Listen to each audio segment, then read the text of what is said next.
These are the countries with the most intelligent citizens.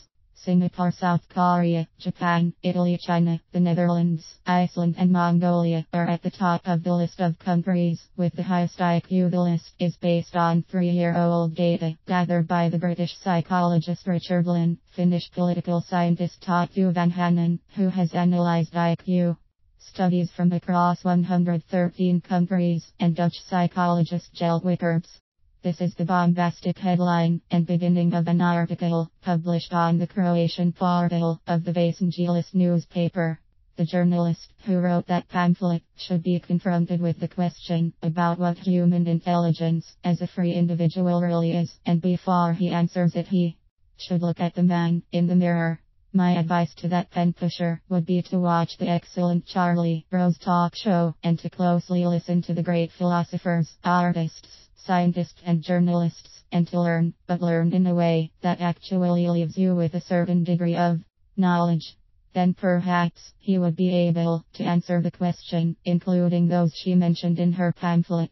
Those who call themselves modern age scientists, and who claim that Pythagoras got it all wrong, do not understand the science and philosophy that has constant values for all times, and is unchangeable like the sun and the air. For example, if you change as much as a half note, a quarter note, or even an eighth note of a Mozart, Tchaikovsky, Verdi or Beethoven work, you have forever changed the work itself. Is it intelligent to change someone's work just to steal a bit of their immortality? And now, let me return to the Brit, the Finn and the Dutch. Sincerely, the trip these three took through the human mind reminds me of the American cult movie Dumb and Dumber.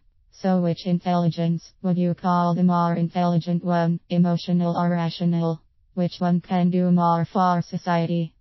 For example, these weird scientists and shrinks, with their weird assertions, can say that former Croatian Prime Minister Sanader is much more intelligent than, say, a street sweeper. Still, when we take everything into account, the street sweeper did much more for the community than Sanader did. For a humble wage, the street sweeper does an honest day's work, while Sanader swept the pockets of those who pay him, the taxpayers. In other words, the former prime minister did a lot of damage to society by organizing corruption.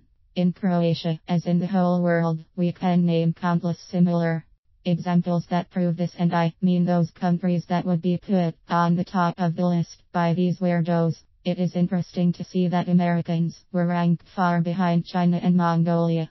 Considering that there is no freedom for the individual in these countries, we must wonder what intelligence they are talking about. So let us move on. Knowing that we are typing on computers that were invented by Americans, and that these computers run on electricity, which was also invented by Americans, and that all those who cannot get decent surgery in case of dangerous diseases in their own countries seek shelter in American hospitals, etc. A sane person should wonder which data sets were used by the psychologists and the scientists to rank human intelligence. Shouldn't they have questioned their own intelligence first? We should keep in mind that the great inventor Nikola Tesla said that he would never have invented the rotating magnetic field and alternating currents had he not come to America. This man always said that he was proud of having been born in the small country of Croatia, but it was the USA that made it possible for him to live his dreams. The same was claimed by the man who invented the telephone, Alexander Graham Bell, who was of Scotch origin. Yes, the congenial Tesla humbly said that he didn't consider himself special, because he was grateful to the Creator for the gift he was able to share with the whole mankind, which is proof for the existence of an immense energy in humans when they are driven by faith and working towards the greater good. He never once said that Americans are the most intelligent people in the world, but rather common people whom God gave the talent to make the world a better place to live, be it in science, medicine, chemistry, art, or other important areas. He thought that it was very dangerous to claim that some people and nations are more intelligent than others. Allow me to explain. Each individual has the freedom to choose between good and evil. For many honest people, faith is the strongest ally in that battle. Some scientists, including the aforementioned three, would say that believing in something you cannot see is stupid, primitive and unintelligent. To them, all I can say that we cannot see the rays of the sun, the wind and the air, yet we know that they exist because life would be impossible without them. So if you cannot see the air, yet you know it exists, isn't it the same with the human soul?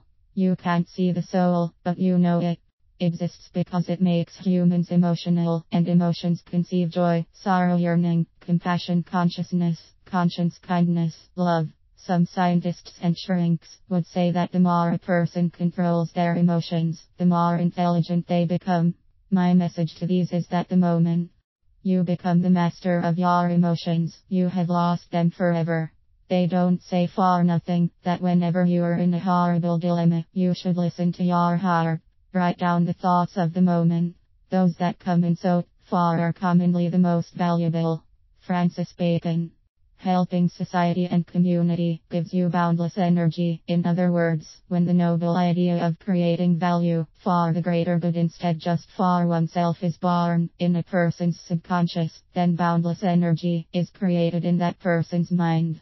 The main source of that boundless energy are human emotions. Those scientists and philosophers who say that this is utopia should know that, if we only follow cold logic, our journey through the wormhole of the human mind will enter a dead-end street.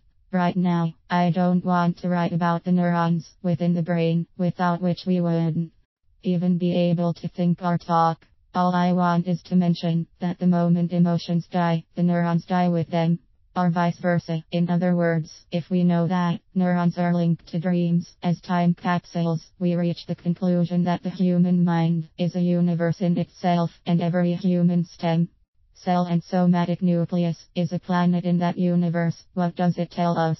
That the Creator made the universe with the same love and vision He used to create humans, and the order in which He did it is not important, and the purpose is that they cannot do without each other. Many scientists discuss neurons in the context of the nerve system, while I am mentioning it in the context of the emotional system. Do not get me wrong, this is not just wordplay, because those who claim that it's about the nervous system claim that they cannot be renewed once they are destroyed, while I am claiming that it's possible. Only when scientists accept that it's the emotional system, not the nervous system, they will be capable of renewing the neuron. This is the key, not only to determining intelligence, but also to the renewal of the emotional system, or as they would claim, the nervous system. Let's use our time capsule, our neurons, to head into the distant future. When humans achieve spiritual evolution, they will reach the second and third levels. We are on level 1 now, and only then will we be able to better understand nature and ourselves, and travel through the temporal wormhole further into the universe, and it will last as much as the journey through the wormhole of the human mind dreams. So emotional intelligence is dead in the absence of a strong spirit, because it is known that a weak-spirited person easily strays in the thick forest of temptation, regardless of how rationally intelligent they are, because a person without conscience, i.e. emotional intelligence, is like an oilless lamp. In other words, this means that each individual is doing good unto others in his community, country, and the whole world. Humans, as free individuals, should be at the center of it all. Sadly, values are turning into a travesty in the modern world. Compassion, honesty, kindness, love and faith are ridiculed, while cunningness, greed, insensitivity, unfaithfulness and success at any price are glorified, and money, power and glory are becoming the center of every system, instead of the human being. Without the freedom of the individual, there is no free nation. Without humane humans, there is no humane system, because lest we forget, the system isn't created by robots and computers, but by every person, as a free individual. I would like to conclude by saying that each person is intelligent to the point that they are capable of fighting for their own freedom and doing good unto others. The rest are manipulations of vain people, in the service of not only vanity, but even more cunning masters.